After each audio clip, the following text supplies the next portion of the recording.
Labdien, labdien, vēži, klāt gadu mija, un kā jau parasti gadu mijā paskatīsimies, ko gan taro kārtas iesaka neņemt vairs līdzi.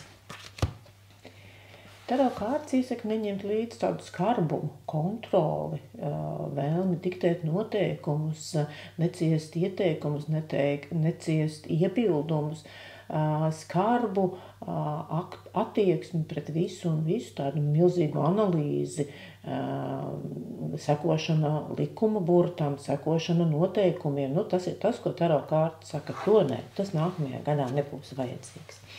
Kas būs vajadzīgs, ka ar kādu enerģiju būtu jārēķinās 2025. gadā.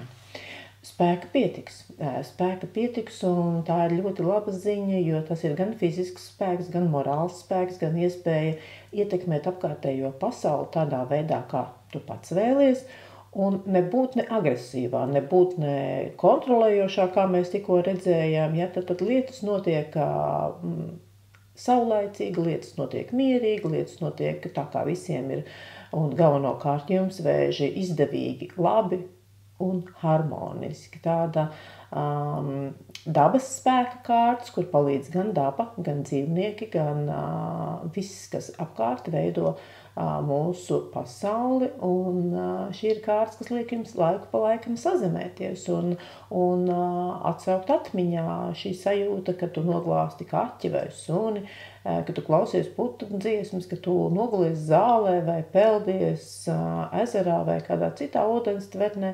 Tas ir tās sajūtas, kas piepilda jūs ar enerģiju šajā gadā un patiešām ļauj šo enerģiju izmantot pēc tam ikdienā sadzīvē.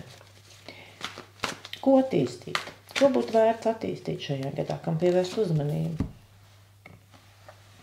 Šo enerģiju likt lietā. Likt lietā tādu saulainu, optimistisku, gaišu, priecīgu dzīves uztveri, būt par piemēru citiem, būt tam, kas piešķiļ gaismu, piešķiļ aktivitāti, piešķiļ notikumiem kaut kādu garšu, sajūtu, krāsu. Attīstīt tādu pašpārliecību, un iespējams, ka kaut kādu notikumu šajā gadā ļaus jums vairāk pievērsties sevis attīstībai, iespēja paspīdēt, arī tas būtu svarīgi, nekautrēties no publikas, nekautrēties no prožektoru gaismām, no skatuves, no tribīnas, būt pamanāmam, Tas ir tas, kas būtu šajā gadā vēlams attīstīt. Un padoms.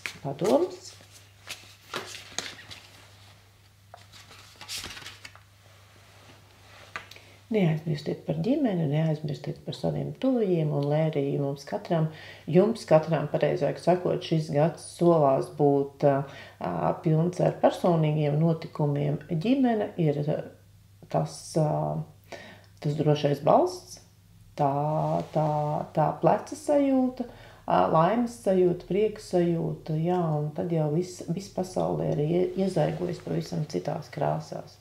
Manuprāt, ļoti silts, harmonisks un spēka pilns gads, lai tas tāds arī būtu jums. Uz tikšanos!